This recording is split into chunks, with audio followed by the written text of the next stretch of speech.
Hi MS scholars, welcome to today's video on MCQs on the shoulder joint. The shoulder joint is a very important joint in the body, and as we progress, we are going to meet several questions that have been asked across different medical exams regarding the shoulder joint. Alright, so these pictures right here illustrates the ligaments, the joint cavity, and the structures within the shoulder joint. So let us get into it.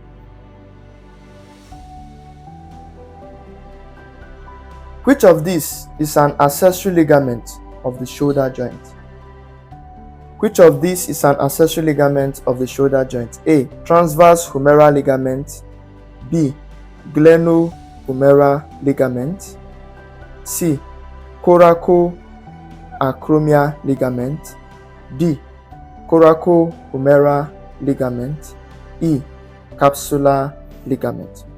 So the only accessory ligament of the elbow joint here is known as the coracoacromial ligament. The coracoacromial ligament is an accessory ligament of the shoulder joint. The transverse humeral ligament is a major ligament. The glenohumeral ligament, it has three parts: the superior, middle, and inferior glenohumeral ligament. The coracohumeral ligament is a major ligament. The capsular ligament is very much important in the stability as well.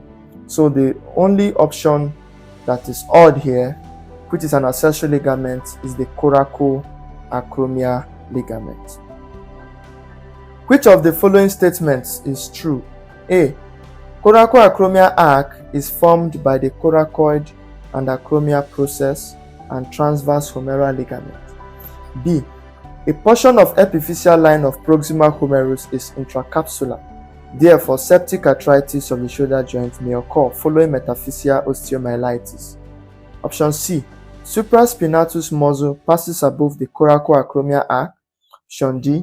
The large subacromial bursa lies between the tendon of supraspinatus with the coracoacromial arc superiorly and the lesser tubercle posteriorly.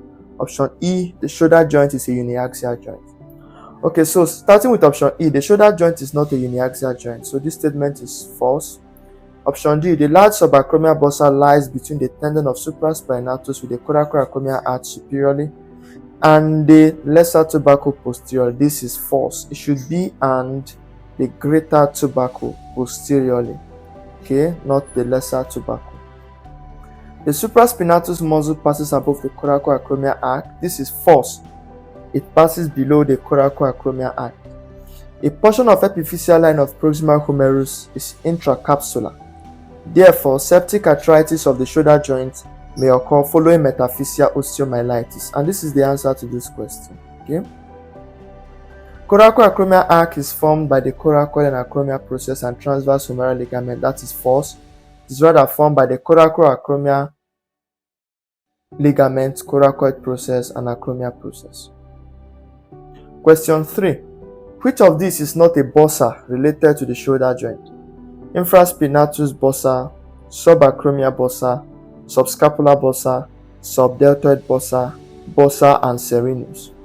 So all of the above are bursa associated with the shoulder joint. The only exception here is the bursa ancerinus.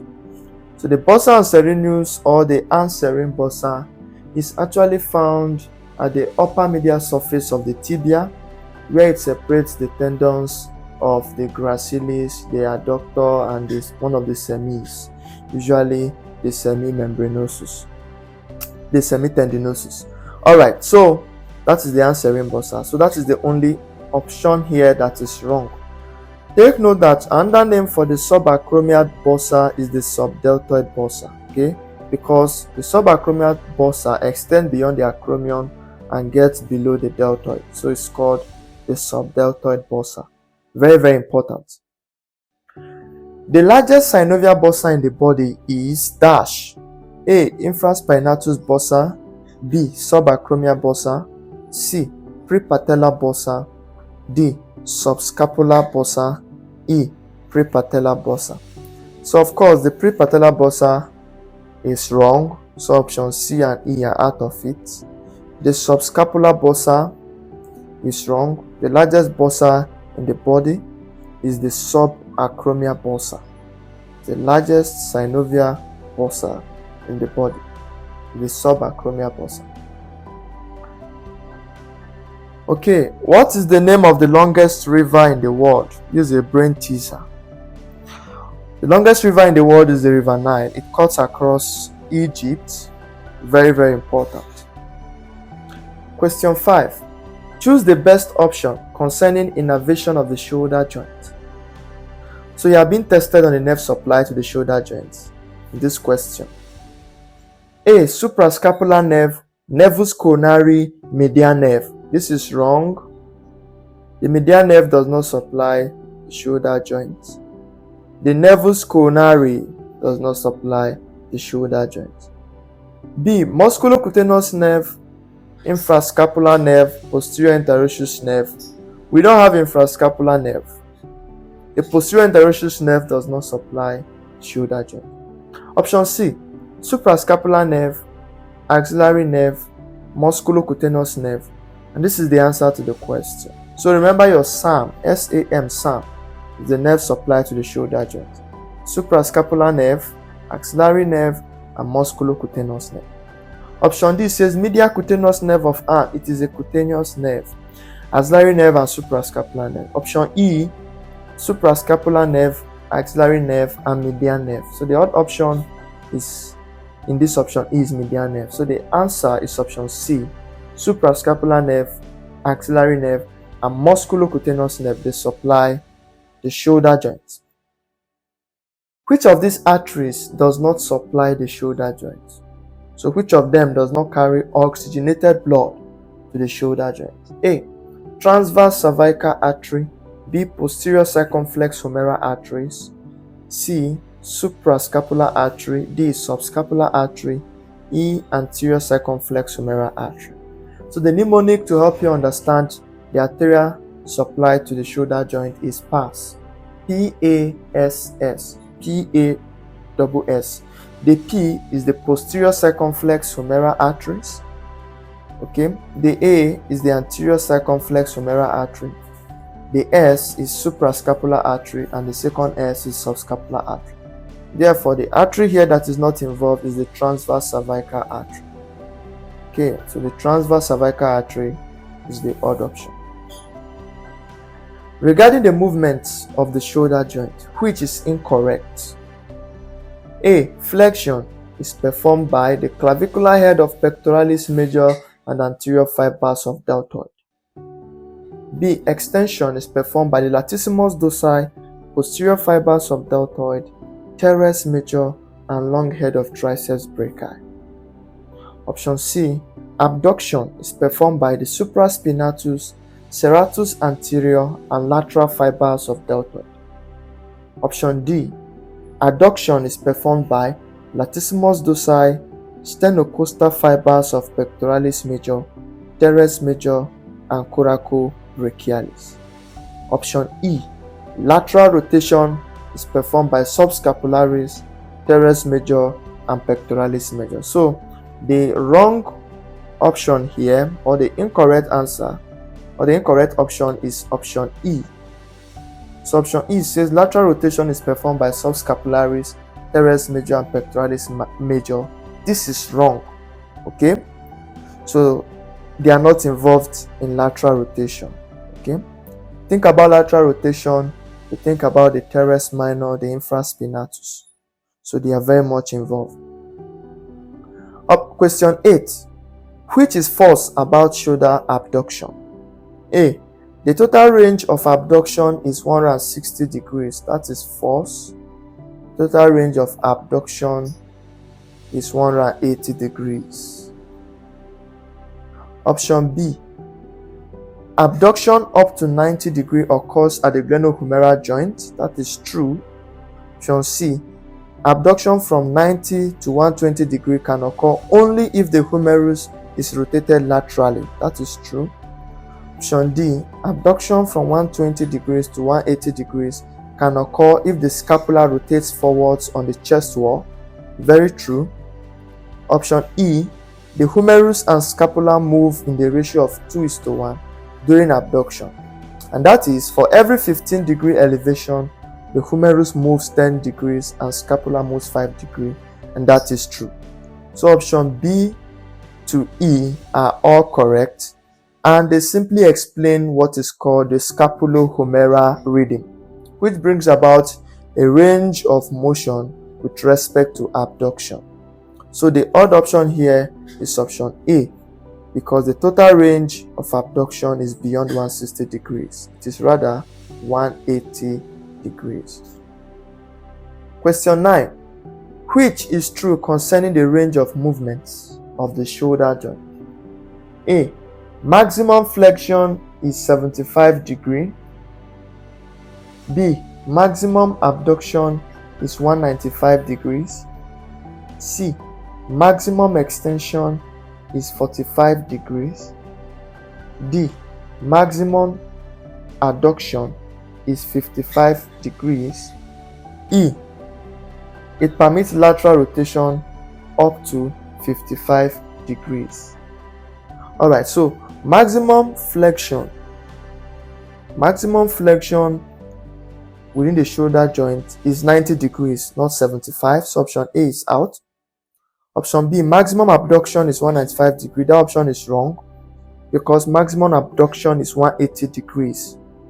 Option C, maximum extension is 45 degrees, and that is the correct answer to this question. So the maximum extension at the shoulder joint is 45 degrees. Which is the most appropriate description of the shoulder joint? So if you are asked to define the shoulder joint, which is the most appropriate? A. It is a uniaxial synovial joint of ball and socket variety.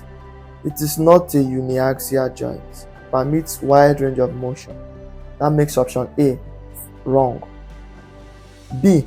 It is a multiaxial synovial joint of saddle variety. It is not a saddle joint. That makes this option wrong. Option C. It is a multiaxial diarthrosis and synovial joint of ellipsoid variety. Yes, it is a diarthrosis, but it is not an ellipsoid joint. That makes option C wrong. Option D. A multiaxial diarthrosis and synovial joint of ball and socket variety. Absolutely. This is the correct answer to this question.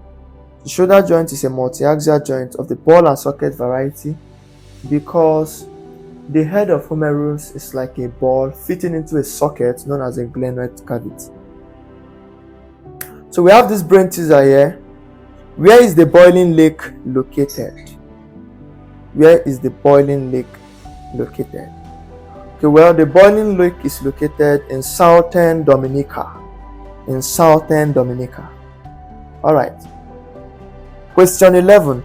Which is incorrect concerning the articular surfaces of the shoulder joint? A. It is formed by the head of humerus and the glenoid cavity. B. The head of humerus is directed medially backwards and upwards. C. The glenoid fossa is directed laterally forwards and slightly upwards at an angle of 45 degrees from the coronal plane. D. The head of humerus is globular and constitutes 1/3 of a sphere. Option E. The head of humerus is deepened by the glenoid labrum.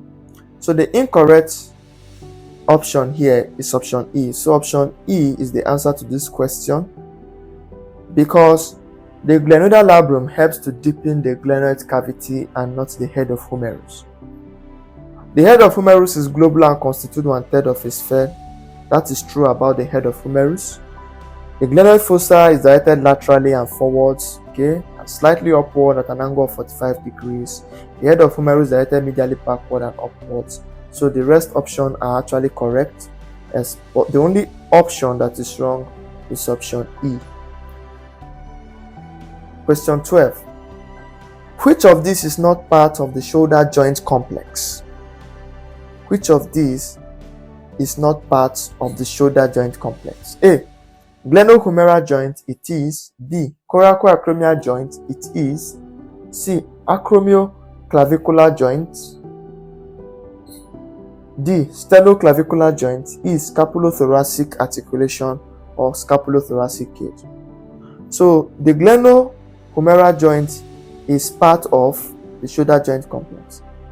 The acromioclavicular joint is part of the shoulder joint complex. The sternoclavicular joint is part of the shoulder joint complex. The scapulothoracic joint is part of the shoulder joint complex. The scapulothoracic articulation, yes, is part of the shoulder joint complex. The only option here, which is the answer to this question, is option B. So the coracoacromial joint really does not exist. What we have is the coracoacromial ligament. The coracoacromial joint is the wrong option here, and that makes it the answer option B. Question 13. Which of these options is incorrect regarding the capsular ligament of the shoulder joint? A. It is the thin fibrous layer of the joint capsule surrounds the glenohumeral joint. Which of these options is incorrect regarding the capsular ligament of the shoulder joint? A. The thin fibrous layer of the joint capsule surrounds the glenohumeral joint. B. It is attached medially to the margins of the glenoid cavity beyond the glenoid labrum. C. Laterally, it is attached to the anatomical neck of the humerus. D. Inferiorly, it extends downwards 1.5 cm or more on the surgical neck of the humerus. E. Medially, the attachment extends beyond the supraglenoid tubercle, thus enclosing the long head of triceps brachii within the joint cavity. So, which is incorrect regarding the capsular ligament? So, the incorrect option here is option E, and this is the reason.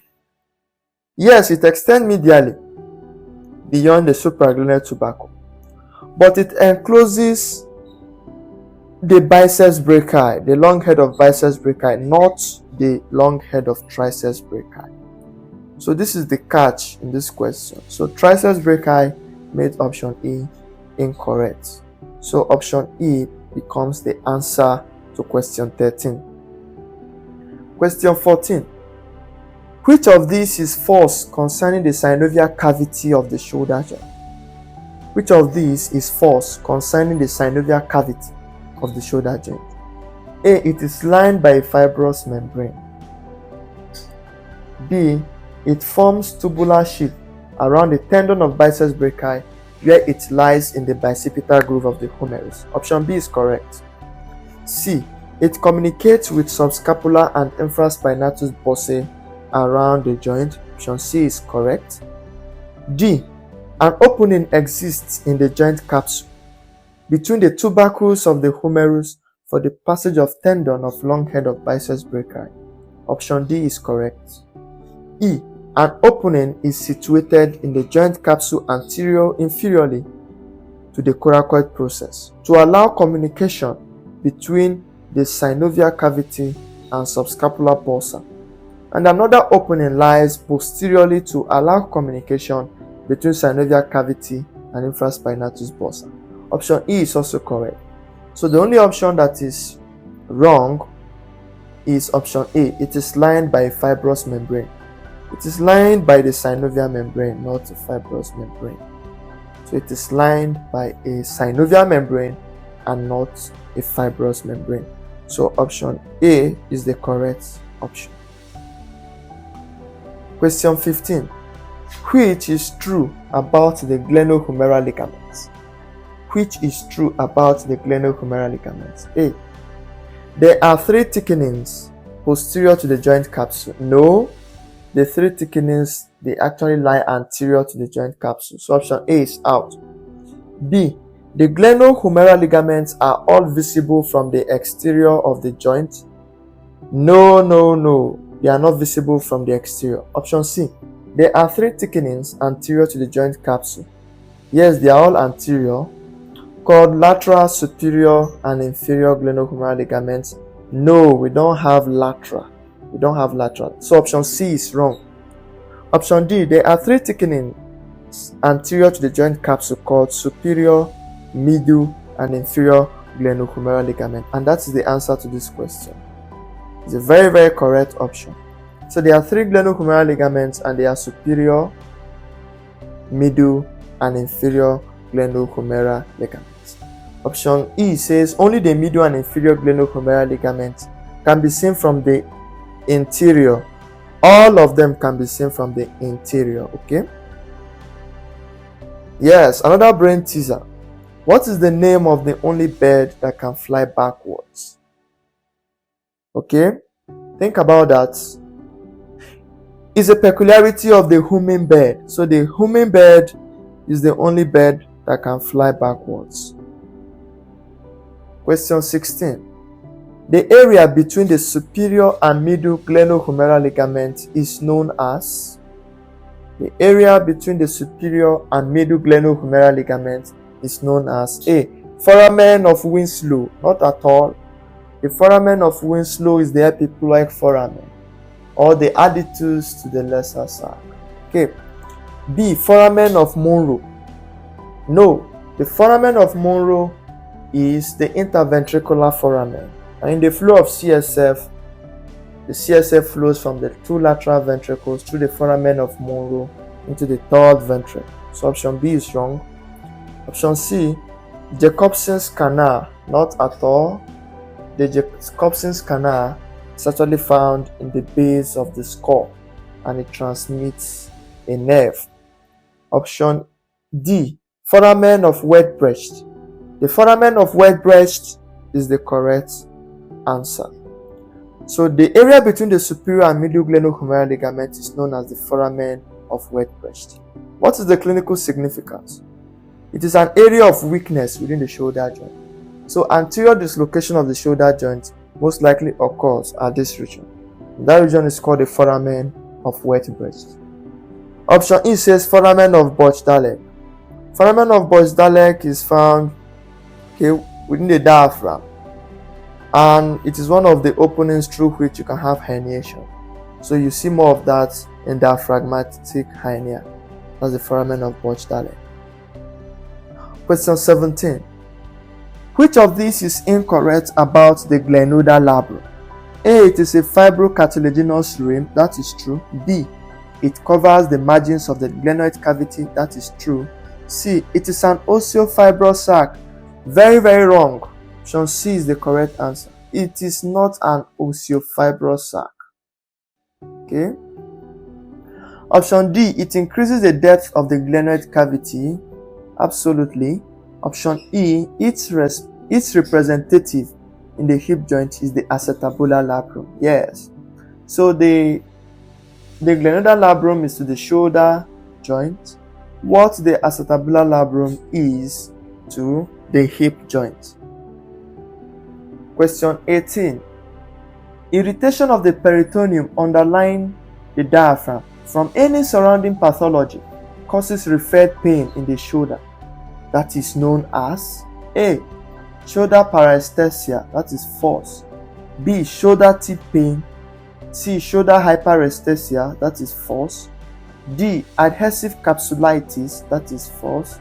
E. Positive Doban sign. That is false. The answer to this question is the shoulder tip pain. The shoulder tip pain is referred pain to the shoulder due to irritation of the diaphragm. Many things can cause irritation of the diaphragm, including ectopic pregnancy, ruptured ectopic pregnancy. Alright, question 19. Which is incorrect regarding relations of the shoulder joints? A. Superiorly, it is related to coracoacromial arc, subacromial bursa, supraspinatus muscle, and deltoid muscle. Very correct. Option B. Anteriorly, it is related to subscapularis, subscapular bursa, biceps brachii, coracobrachialis, and deltoid. Very correct. Option C. Posteriorly, it is related to infraspinatus, teres minor, and deltoid. Very correct. Option D. Inferiorly, it is related to axillary nerve, long head of triceps, and posterior circumflex humeral vessels. Very correct. In fact, the axillary nerve is very susceptible to injury in inferior dislocation of the shoulder. Then option E. Medially, it is related to coracobrachialis, teres major, and subscapular bursa and deltoid. Very wrong. So option E is the answer to this question, because it is not correct about the relation of the shoulder joint. Okay. Question 20. Dislocation of the shoulder joint mostly occurs A. Superiorly. No, because it is protected above, okay, by the coracoacromial arc. So superior dislocation is not very common. B. Inferiorly. Yes, inferiorly, because the capsule is lax in its attachment.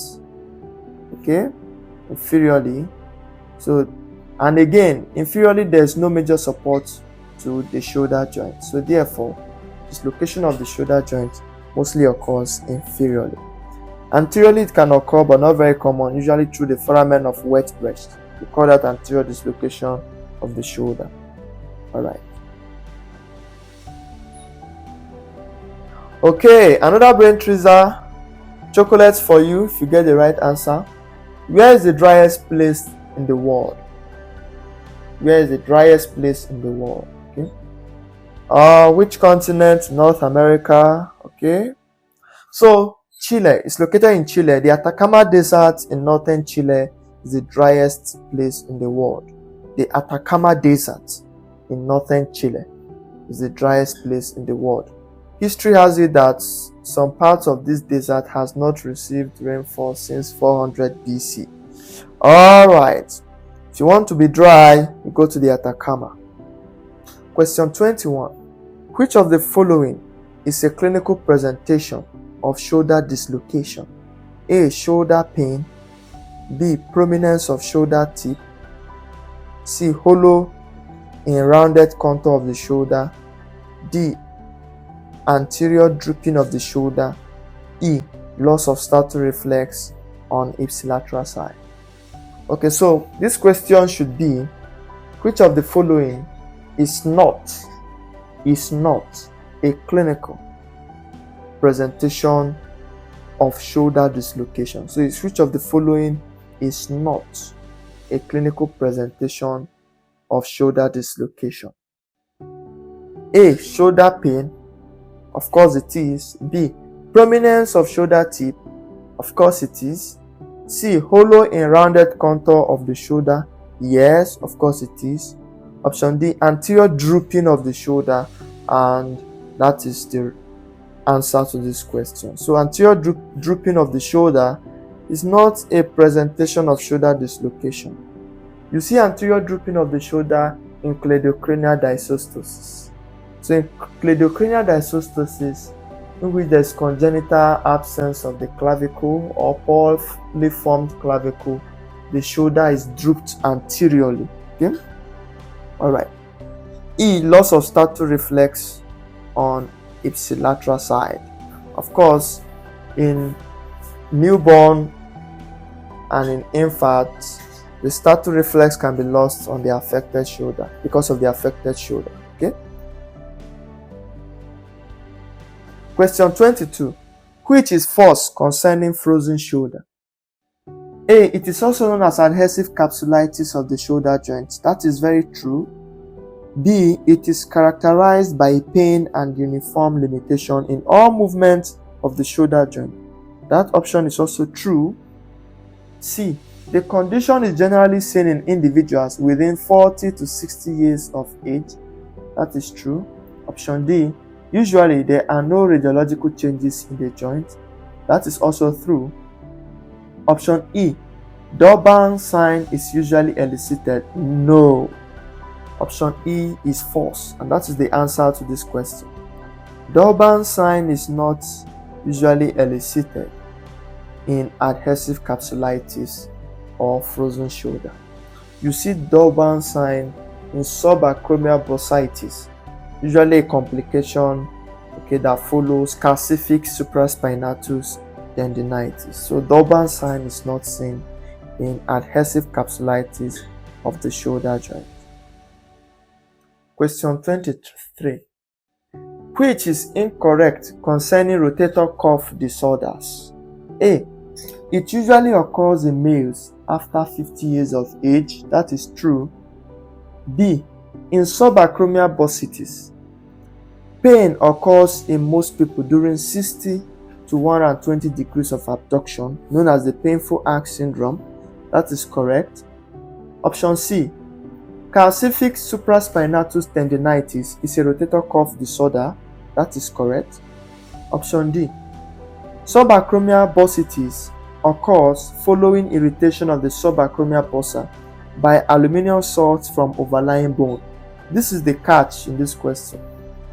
Of course, subacromial bursitis occurs following irritation, but the irritation is not due to aluminium salt. It is not due to aluminium salt. It is due to calcium deposit. Option E, Durbin sign is associated with rotator cuff syndrome. Yes, it is. So the answer to this question is option D. Now, what is Durbin sign?